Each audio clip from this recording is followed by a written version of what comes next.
Retour sur le plateau de NCI 360 et on aborde le tout dernier virage concernant l'actualité marquée par la candidature de Dr Simone Eyive Gbagbo, présidente de MGC. Landry Couillot, avant la pause, c'était à vous. Oui, merci Ali. Je n'ai pas de questions, j'ai plutôt des observations qui sont pour ma part très importantes à souligner. On pourrait croire que la candidature de Simone Eyive Gbagbo, du fait qu'elle n'est plus du grand siècle pour Gbagbo et qu'elle a pris son indépendance, enfin, vous créez le MGC, soit une candidature anecdotique. Mais je voudrais souligner qu'à la différence de tous les autres, elle est sur la liste électorale. Elle est éligible. Première chose. Deuxième chose, c'est sa légitimité. Je crois pour ma part que si on était dans une société où la place de la femme était de plus en plus valorisée, il y a depuis longtemps, elle aurait fait acte de candidature. Elle a accepté d'être dans l'ombre pour permettre aux autres d'être à la lumière, mais elle a toutes les compétences. Elle a le caractère, elle a le profil de quelqu'un qui est en capacité de gérer un État. Et je vous promets que si l'opportunité lui avait été donnée antérieurement, le sort de la Côte d'Ivoire aurait pu être autrement. Elle peut. Et maintenant, la question de savoir est celle-ci, est-ce que dans le contexte actuel, elle est en capacité d'aller prendre la présidente de la République de Côte d'Ivoire, d'autant plus que ce n'est pas une obsession pour elle de devenir président de la République. Aujourd'hui, ce qui constitue pour elle la priorité, c'est la Côte d'Ivoire. Et j'entends deux leaders politiques qui ont le même discours et qui sont cohérents. Il y a elle et il y a Charles Blé Goudé. Et c'est important de le souligner parce qu'il y a 15 ans, ces deux personnages étaient au centre de vastes polémiques, n'est-ce pas, et visés par des débats houleux. Aujourd'hui, leur résilience, le choix stratégique et la vision qu'ils ont de mettre en avant la Côte d'Ivoire, le besoin de pouvoir aplanir, le besoin de pouvoir se parler, le besoin de pouvoir trouver des solutions endogènes et consensuelles est à leur actif. Et ça, c'est important. C'est la tranche avec d'autres postures qui sont à la limite dans la confrontation. On a au moins des leaders politiques qui nous proposent une démarche plus tempérée, plus pondéré, je dirais même plus civilisé. Il va falloir aussi leur prêter oreille, parce que ce qu'ils disent, ce qu'ils proposent, ce qu'ils relèvent fait sens. C'est important de faire attention à ça. Parce qu'en définitive, un homme d'État, il y a beaucoup plus qu'un homme politique qui agit pour le court terme.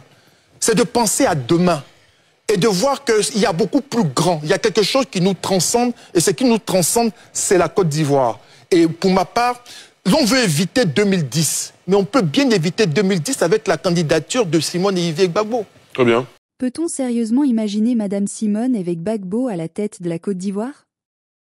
A-t-elle vraiment la capacité, le profil et surtout, la légitimité pour diriger un pays encore marqué par les traumatismes politiques récents? Beaucoup se posent la question, peu y répondent avec franchise. Aujourd'hui, on vous propose une analyse complète, sans passion, sans parti pris. Simone Eyive Gbagbo n'est pas une simple ex-première dame. Elle est une vétérane de la politique ivoirienne. Dès les années 80, elle est au cœur du combat pour le multipartisme aux côtés de son mari, Laurent Gbagbo. Elle cofonde le FPI Front Populaire Ivoirien, qui deviendra l'un des piliers de la vie politique nationale. Elle a été députée, vice-présidente de l'Assemblée nationale et figure centrale du pouvoir sous le régime de Gbagbo. Dotée d'un doctorat en linguistique, ancienne syndicaliste et professeure d'université, elle est aussi une intellectuelle engagée, loin de l'image souvent passive des premières dames africaines. Donc oui, sur le plan de l'expérience, elle a les armes pour gouverner. Mais est-ce suffisant? Après la crise post-électorale de 2010 à 2011, Simone Gbagbo a été condamnée à 20 ans de prison. Mais en 2018, elle a été graciée par le président Alassane Ouattara, retrouvant ainsi ses droits civiques et politiques. Elle est donc éligible à la présidence, sauf changement de loi. Depuis sa sortie de prison, elle n'est pas restée en retrait. Elle a lancé en 2021 le mouvement des générations capables MGC, un nouveau parti politique qui monte doucement en puissance. Elle veut prouver qu'elle n'est pas une simple héritière du FPI ou de Laurent Gbagbo, mais une actrice autonome, avec sa propre vision. Mais attention, Simone Gbagbo est aussi une figure hautement controversée. Durant la crise post-électorale, son nom est apparu dans plusieurs rapports d'ONG comme étant lié à des discours extrémistes, voire à des actes de répression. Elle a été qualifiée de dame de fer, parfois admirée, souvent crainte. Même au sein du camp Gbagbo, certains estiment qu'elle a contribué à radicaliser le régime. Mais en politique, les perceptions évoluent. Depuis la création du MGC, elle tente de changer de ton. Elle parle de paix, de réconciliation, de nouvelle génération. Une stratégie de rupture. Ou de camouflage? Chacun jugera. Le MGC insiste sur des valeurs comme le leadership féminin, la souveraineté de la Côte d'Ivoire, la moralisation de la vie publique, le retour des exilés et la réconciliation nationale. Mais il manque encore un programme économique clair, chiffré, des positions fortes sur des sujets comme l'éducation, la santé, la sécurité, le numérique ou l'intégration régionale.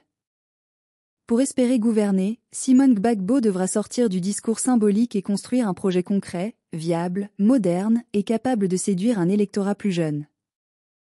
La Côte d'Ivoire sort à peine de 2 décennies de tensions, de coups d'État, de crises post-électorales et de fractures identitaires. Aujourd'hui, ce que veulent les Ivoiriens, c'est la paix, la stabilité, l'emploi, la justice, l'école, la santé. La grande question est donc la suivante. Simone Gbagbo est-elle capable de rassembler au-delà de ses fidèles?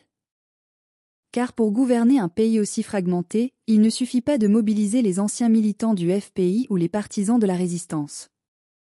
Il faut élargir, unir, fédérer. Et surtout, rassurer. Le terrain politique est complexe. Le RHDP d'Alassane Ouattara est toujours au pouvoir, structuré et puissant. Le PPACI de Laurent Gbagbo veut reconquérir la scène avec une base historique solide. Le PDCI, malgré la perte du président Bédié, reste une force d'ancrage au sud et au centre du pays. Dans ce contexte, Simone Gbagbo a un espace politique réduit, mais pas inexistant. Elle peut séduire les femmes, qui restent sous-représentées au sommet de l'État. Les jeunes, en quête de renouveau et de modèles de courage. Les religieux et traditionalistes, sensibles à son langage moral et ses prises de position conservatrices. Mais elle devra affronter une double hostilité, celle du pouvoir actuel et celle des partisans de Gbagbo qui la voient comme une concurrente ou une dissidente. En Côte d'Ivoire, aucune femme n'a encore accédé à la magistrature suprême. Simone Gbagbo pourrait être la première, ce qui marquerait un tournant historique.